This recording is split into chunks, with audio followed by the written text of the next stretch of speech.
नमस्कार। मैं Vijay Sharma YouTube channel positive dreams Vijay Sharma से आपके सामने आज प्रस्तुत हूँ। आज उसी सीरीज़ को आगे बढ़ा रहे हैं जो कल छोड़ी थी, स्ट्रेस मैनेजमेंट पे, कि यदि हम एक गलती सुलझा लेते हैं तो हम 100 गलतियों से बच जाते हैं। और गलती एक ही है, तनाव। तनाव से यदि बच जाते हैं तो वाकई हम 100 बीमारियों से बच जाते हैं, 100 परेशानियों से बच जाते हैं। कल मैंने बात जब ख़त्म की थी तो आपसे वादा किया था कि दिमाग को शैम्पू करो। ये डॉक्टर सारा जॉर्डन है, उनका ये कथन है कि मन को रोज़ शैम्पू करो। अब शैम्पू तो बालों को किया जाता है, मन को तो नहीं किया जाता। क्रिश्चियन है इसलिए वो इसके बारे में कह रही कि मन को भी शैम्पू करो। शैम्पू कैसे किया जाता है, मैं आज उसकी प्रक्रिया आपको बता रहा हूँ। इसको रिवर्स विजुअलाइजेशन कहते हैं। रिवर्स विजुअलाइजेशन, ये रात को जैसे ही आप सोते हैं, सोने से ठीक पहले जब आप सारे काम से निवृत्त हो जाओ, खाना पीना खा लो, सैर कर लो, उसके बाद जब आप सोने लगो तो सोने से पहले अच्छी बात यह है कि आप आराम से बैठ जाओ अपने बेड पर और आंखें बंद कर लो। क्योंकि हमारा एक मनोविज्ञान, जब आंखें बंद कर लेते हैं तो हम दुनिया से अपने आप को आइसोलेट कर लेते हैं। उस वक्त आंखें बंद जब करोगे तो जब आपने सोने से पहले आपने क्या किया है, 8 बजे आपने खाना खाया है, चाय पी है, उस दौरान क्या क्या बात हुई, उसको विजुलाइज करना है। मैं परिवार के साथ बात की थी, दोस्तों के साथ बात की थी, उसमें इस प्रक्रिया में जज भी आप हैं, वकील भी आप हैं, पार्टी भी आप हैं। आपने देखना है कि उसमें कहाँ कहाँ मैंने आज गलती की है, और जो गलती की है उसे पॉजिटिव फीडिंग करनी है, नेगेटिव नहीं करनी। ये मत कहना कि अब मैं कल से नहीं करूँगा, नहीं तो कल निश्चित तौर पे करूँगा। आपने सिंपली उसे कहना, जी मैं उसके उलट, जैसे आज मुझे गुस्सा आया है खाना खाते या किसी मेरे झगड़ा भी हो गया, मैं कहता हूँ कल से मैं हर आदमी से प्रेम से बात करूँगा। ये मात्र आपको 40 दिन या ज़्यादा से ज़्यादा 80 दिन करना पड़ेगा। क्योंकि हम बहुत सारी गलतियां नहीं करते, गलतियां बहुत थोड़ी होती हैं जो हम रिपीट करते रहते हैं। इस तरह करते करते सुबह तक पहुंचना है, जब आप सुबह जागे थे। उसके बाद जागने के बाद तक पहुंच के जो गलतियां हो उनको पॉजिटिव फीडिंग करनी है कि इनसे हम बचेंगे। ये नहीं कहना दोहराएंगे, नहीं, बचेंगे। तो आप अपने दिमाग को साफ कर सकते हो। जब दिमाग साफ हो जाएगा तो उसमें कोई चीज़ें रहेंगी नहीं। धीरे धीरे धीरे धीरे सफाई आ जाएगी और पॉजिटिव चीज़ें उसमें इकट्ठी होती चली जाएंगी। और जो आदमी पॉजिटिव हो जाता है उसकी ज़िंदगी में नेगेटिविटी रहती नहीं। तनाव, हमारा तनाव ही नेगेटिविटी के कारण है, ज़्यादातर तनाव नेगेटिविटी के कारण है। तो जब नेगेटिविटी नहीं रहेगी तो तनाव रहेगा ही नहीं, तनाव नहीं रहेगा तो बीमारी नहीं रहेगी। ये तो है डॉक्टर सारा जॉर्डन की बात। एक संत रामदास हुए। संत रामदास शिवाजी महाराज के गुरु थे। तो संतों की परंपरा थी, अभी कितनी चल रही है मैं नहीं कह सकता। पहले पुरातन समय में संतों की परंपरा थी कि वो कुछ नहीं करते थे, सारा दिन नाम जपते थे, पब्लिक को संदेश देते थे, उपदेश देते थे। तो भिक्षा ले आते थे, उसे खा लेते थे और भिक्षा जमा नहीं करते थे।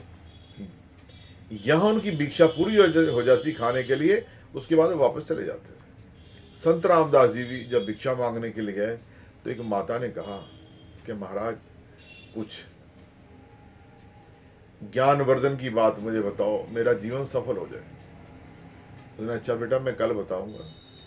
तो उस माता बड़ी खुश हुई कि रामदास जी ने वादा किया है कल बताएं कुछ। तो उसके लिए उसने खीर बना के रखी। जब वो आए तो उनके पास कासा था, काले रंग का बर्तन होता है संतों के पास, उसे कासा कहा जाता है। तो उसने कासा आगे किया, बोला ले देवी इसमें डाल दो खीर, डाल दो इसमें। उन्हें पता नहीं था खीर है, बोला डाल दो इसमें जो बनाया है आपने। तो बोली महाराज तो खीर है। बोले डाल दो इसमें। बोला इसमें तो नीचे गोबर पड़ा हुआ। बोला हाँ पड़ा है गोबर, तो डाल दो, मैं ऊपर ऊपर से खा लूंगा। बोला महाराज सारी खीर खराब हो जाएगी। बोला नहीं होती, तुमने तो मुझे दे ही देनी, मैं खा लूंगा ऊपर ऊपर से, कोई बात नहीं, तुम डाल दो, मैं अब साफ नहीं करूंगा। जब वो जिद पड़ गई माता, तो उसने लाओ जी मुझे बर्तन दे दो, कासा मैं धो के ले आती हूँ, फिर खीर डालूंगी, नहीं तो मेरी मेहनत तो खराब है, तुम्हारी बेकार है। जब कासे को उसने पकड़ा, धो के लाई, तो उसने कहा बेटा यही शिक्षा है आज की। मैं कितनी बढ़िया बात कर दूं, यदि तुम्हारा मन साफ नहीं होगा तो मेरी दी हुई शिक्षा किसी काम की नहीं।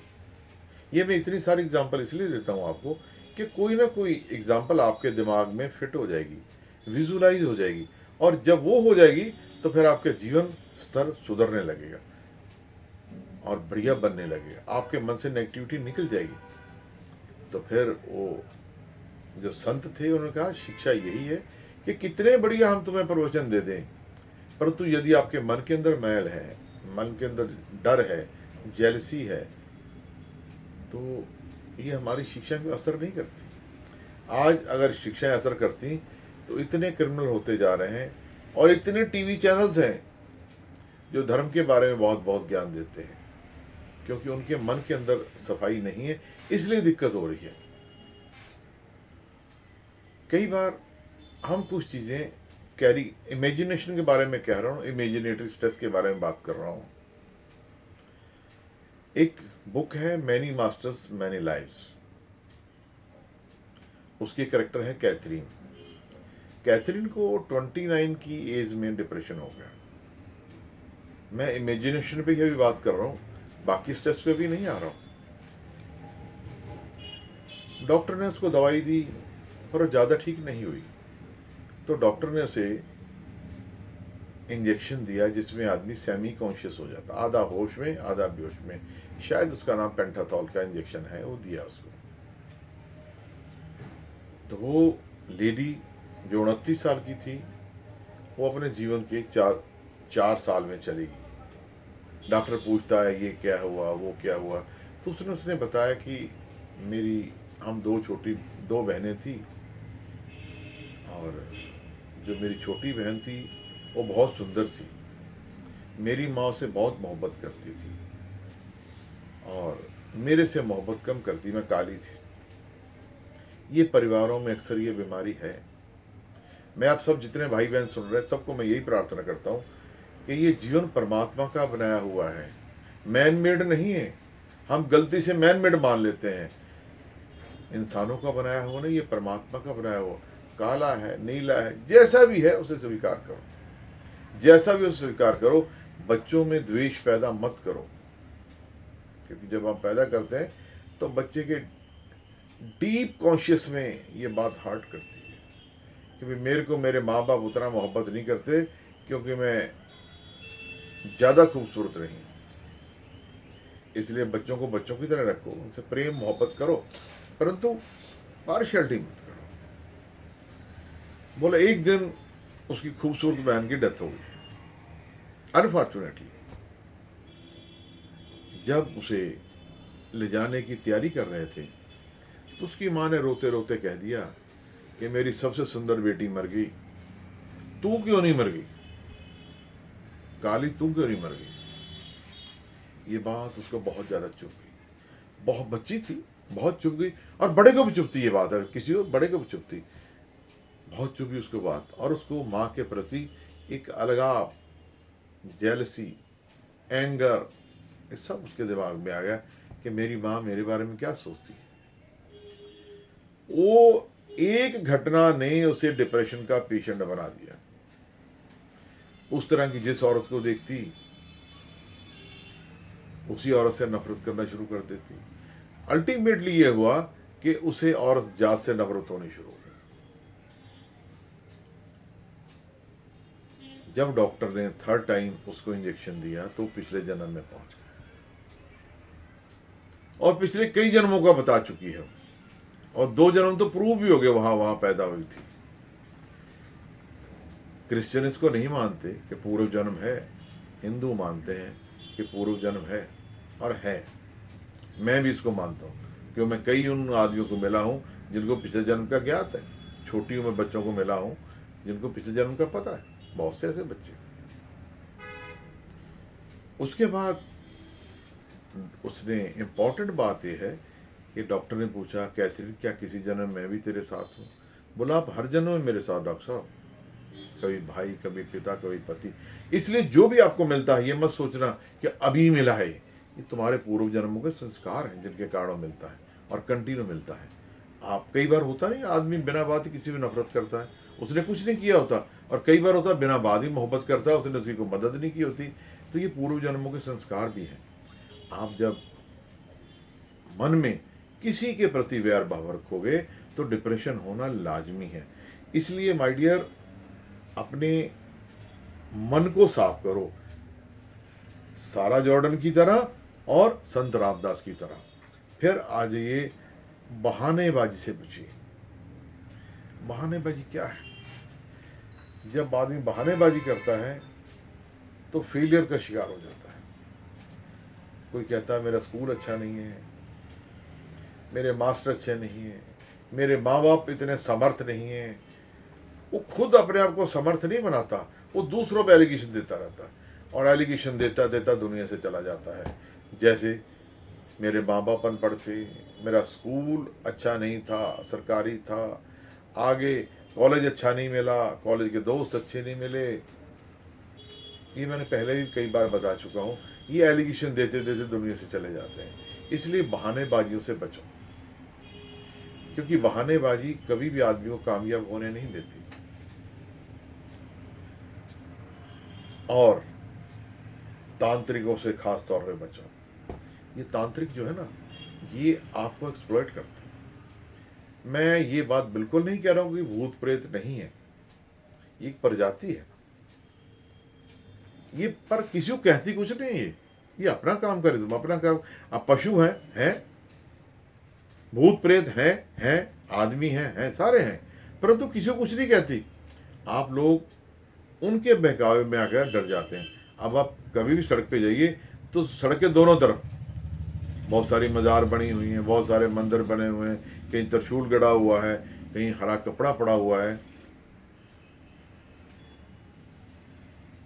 ये सारे उसको, समाज की इस कुरीति को ब्लैकमेल कर रहे हैं कि तुम्हें भूत ने पकड़ लिया है। होती चिंता है।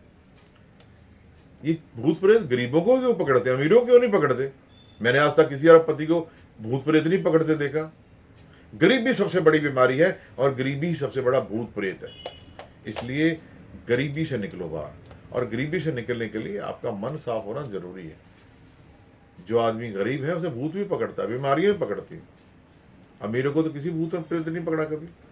मैं कई जगह गया हूँ, यहाँ पर सिर्फ गरीब आदमी होते हैं, अमीर आदमी किसी को भूत नहीं पकड़ता। ये नहीं उससे डरता है, इसलिए नहीं पकड़ता कि उसको सब चीज़ का ज्ञान है, उसके अंदर से रोशनी है। जब आपके हाँ, एक बात याद रखना, जब भी किसी को लगे तुझे भूत प्रेत पकड़ा जा रहा है, अपने परमात्मा का नाम लो, 100% भूत वहां टिकेगा नहीं। जब सुबह आप उठते हो, इस तनाव से बचने के लिए एक सुखद आश्चर्य की कल्पना कीजिए कि आज मेरे पास कुछ सुखद बढ़िया बात हो सकती है, मेरे साथ बढ़िया ये काम हो सकता है, और हो जाएगा। और यदि हम कहते हैं आज मैं परेशान होऊंगा, आज मैं दुखी होऊंगा, आज कुछ होगा, तो हम ये बात पक्के तौर पे मैं आपको दावे से कहता हूँ कि हम वैसा ही सारा दिन बिताएंगे। इसलिए दिन की शुरुआत हमेशा पॉजिटिव करें, सोच के करें कि आज मैं बहुत बढ़िया कुछ अच्छा काम करने वाला हूँ। दिमाग में अपने सारे सकारात्मक विचार भरें। सकारात्मक क्या होता है? 2 तरह के विचार हैं, सकारात्मक और नकारात्मक। नकारात्मक होते हैं ये मैं काम कर नहीं सकता, सकारात्मक ये मैं कर सकता हूं, मेरे से हो सकता, पॉसिबल है। जब एक्स कर सकता वाई मैं क्यों, मैं भी कर सकता हूं। जेलसी से दूर रहो। पॉजिटिव विचारों को भरिए। एक किताब है power of the positive thinking, ज़रूर पढ़िए, ज़रूर पढ़िए, बहुत अच्छी किताब है, क्योंकि इस किताब ने मेरी लाइफ चेंज कर दी है। मैं बिल्कुल उसी के पढ़ने के बाद आपकी सेवा में आया हूँ। पॉजिटिव थिंकिंग उसी के बाद आई है। अब लोग कहते हैं साहब हमारे पास पैसे की कमी है, हम बहुत दुखी हैं। आप अपनी मेन ज़रूरतों को देखो ना। यदि आपके बिजली के बिल जा रहे हैं, राशन के बिल जा रहे हैं, तो कोई कमी नहीं है। अब एक दिन मैं दिल्ली किसी मॉल में गया, तो वहाँ पर एक लेडी बड़ी परेशान घूम रही थी। उसने एक्सक्यूज़ मी सर, मैंने कहा हाँ जी। तो वो मेरी क्लास फेलो थी। जब उसने देखा, अरे तू तो विजय है, मैंने कहा हाँ जी मैं विजय हूँ। अच्छा, उसने ज़्यादा बात करने की बजाय उसने कहा मेरी हेल्प करो, मैं बताओ यहाँ कैट फूड कहाँ मिलता है। मैंने बिल्लियों का खाना। बोली हाँ उसका फूड अलग होता है। मैं 2 दिन से बहुत ज़्यादा परेशान हूँ, मुझे अपना कैट फूड नहीं मिल रहा। अरे मैंने कहा बिल्लियों का खाना दूध वूध होता, दे देना। बोला नहीं नहीं आपको नहीं पता, तुम देहात के लड़के हो ना, तुम देहाती रहोगे। मैंने कहा भाई देहात में बिल्लियों को दूध ही पिलाया जाता है, तो कुछ ही पिला ले। इसलिए माय डियर, बिना बात की टेंशन लेने की ज़रूरत नहीं है कि बिल्ली क्या खाएगी, कुत्ता क्या खाएगा। बिना बात, तुम अपने बच्चों का ध्यान रखो, पशुओं पर भी कृपा करो। मैं ये नहीं कहता उनको मारो पीटो, नहीं, उनको दूध दो जो देना दो, पर टेंशन में मत हो। बिना बात के लिए एक बना के रखना भ्रम के हम कुत्ता पालने वाले, हम बिल्ली पालने वाले, ये जानवर है भाई, इनका पालन पोषण करो। मैं ये नहीं कहता नहीं करो, परंतु इनको दिल से मत लगाओ। आमतौर पे पुलिस के बारे में लोगों की राय बड़ी नेगेटिव है। पुलिस की को लोग थोड़ा बचना चाहते हैं, पर जीवन में मैंने वो 4-5 दिन देखे जब पुलिस नहीं थी, तब जीवन कैसा था। ठीक है, पुलिस का काम सख्ती वाला काम है, परंतु 1984 में मिसिस गांधी के कत्ल के बाद पुलिस काफ़ी इनएक्टिव रही 3-4 दिन तक। तो क्या जंगल राज हो गया था। अब ये याद रखिए चलिए, ये हमारे सुरक्षा कर्मचारी हैं, हमारी सुरक्षा के लिए। ठीक है, एक आध कोई होता भी है, मैं ये नहीं कहता सारे ठीक होते, सारे तो आदमी भी ठीक नहीं होते। इसलिए उनके बारे में अपने दिमाग में बुरे विचार मत भरो, क्योंकि जब हम एक विचार भरते हैं तो पैदा होना, मल्टीप्लाई होना शुरू हो जाता है। जब मल्टीप्लाई होता है तो बहुत सारे विचार आ जाते हैं और हम तकलीफ में आ जाते हैं। और अपने आप को सुबह उठ के अच्छी खबरें सुनाओ। मैं ये नहीं कहता खबरें क्रिएट करो, ये सोचो कि आज मेरा दिन बहुत अच्छा बीतने वाला है, आज मैंने ये बढ़िया काम करने हैं। और सबसे बड़ी बात है, अपने जीवन में जो कुछ मिला है, जो भी कुछ मिला है, उसके लिए धन्यवाद करें। जब आप धन्यवादी रवैया बनाते हैं तो आपके अंदर से अंधेरा खत्म हो जाता है, धुआं खत्म हो जाता है। इसलिए आप अपने अंदर अपने आप को अच्छी, आज बढ़िया काम होने वाला है, अच्छा काम होने वाला है। हमारे एक साइंटिस्ट हुए हैं, उन्होंने कहा है कि वनस्पति में जीवन है। वाकई जीवन है। आप अपने घरों में पौधे लगाओ, नहीं लगा सकते हो बाहर जाओ, पर पौधों से प्रेम करो, उनको हाथ लगाओ। हाथ लगाने से ऐसे सहलाओ, जैसे कहते हैं ना, गाय को सहलाने से आदमी का बीपी कंट्रोल हो जाता है। भाई सच बात है, रामदेव जी कहते हैं सच बात है, यदि गाय को आप हाथ फेरोगे, सेवा करोगे, तो आपका बीपी कंट्रोल हो जाएगा। पर करने से होगा। इस तरह वनस्पति को यदि आप छुएंगे, वनस्पति हाथ लगाएंगे, पहले घरों में वनस्पति इसलिए लगाई जाती थी कि उसमें हाथ लगता रहता है। जब हाथ लगता है तो फिर आदमी के अंदर नेगेटिविटी कम हो जाती है। नेगेटिविटी तो कम करनी, अंधेरा खत्म हो जाए, रोशनी आ जाए। और शिकवा और शिकायत बिल्कुल ना करें, शिकवा और शिकायत बिल्कुल ना करें, कि जब हम शिकवा शिकायत करते हैं तो हम नेगेटिव हो जाते हैं। कुछ आदमियों को बड़ा शौक होता है, वो किसी घर में जाएंगे, शादी पे चले भी जाएंगे और फिर कहेंगे देख तूने ढंग से बुलाया नहीं मेरे को, मैं तो आ गया हूँ, वैसे मैं जाता नहीं कि तेरे यहाँ आ गया हूँ, पर भाई मैं आता नहीं। शिकवा ना करो, शिकायतें ना करो। अगर किसी ने कुछ कर भी दिया तो उसको जाने दो यार। मैं कई बार नोट करता हूँ कुछ लोग ऐसी ऐसी शिकायतें करते हैं जिनका सिर पैर नहीं होता। क्या शिकायत है कि तुमने मेरा व्हाट्सएप चेक नहीं किया। फिर भाई नहीं किया, कोई बात नहीं, अब फ़ोन पे तुमने कह ही दिया। शिकवे शिकायत से बचें। और बाइबल में लिखा है कि जो आदमी प्रेम करता है वो परमात्मा को जानता है। जो प्रेम नहीं करता वो परमात्मा की सत्ता के बारे में कोई जानता ही नहीं। आखिर में साच कहूँ सुन लो सभी, जिन प्रेम कियो तिन ही प्रभु पायो। प्रभु जो है कण कण में है, हर इंसान में है। ये प्रभु जातिवाद को ध्यान नहीं देता कि जातियां उसने नहीं बनाई, उसने इंसान बनाए। और हम इंसानों से मोहब्बत करें। मोहब्बत कौन सी? जो माता अपने बच्चे से करती है। मोहब्बत कौन सी? जो पिता अपने पुत्र से करता है। मैं उस मोहब्बत कर प्योर। इसलिए माय डियर, आज के लिए इतना ही। कल फिर रियल स्ट्रेस पे बात करेंगे। ये तो इमेजिनेटरी स्ट्रेस था कि आदमी दुआ में कैसे कैसे ख्वाब पाल लेता है, अब सचमुच भी तनाव होता है, उस पर बात करेंगे। तब तक के लिए नमस्कार।